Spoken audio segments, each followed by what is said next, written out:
ሰላማችሁ በክርስቶስ ይብዛልኝ።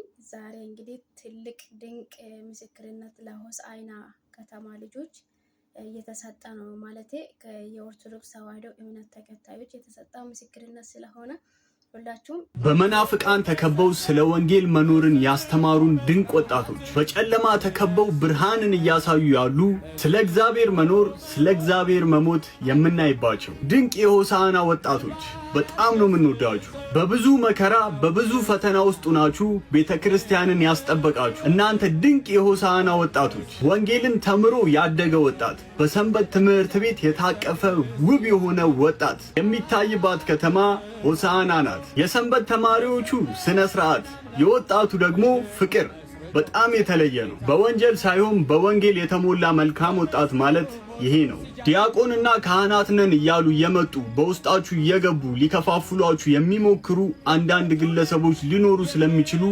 ራሳችሁንም ጠብቁ፣ ቤተክርስቲያናችሁንም አስጠብቁ። የሆሳዕና ወጣቶች እንወዳችኋለን እያላችሁ ሁላችሁም ኮሜንት ላይ ጻፉ።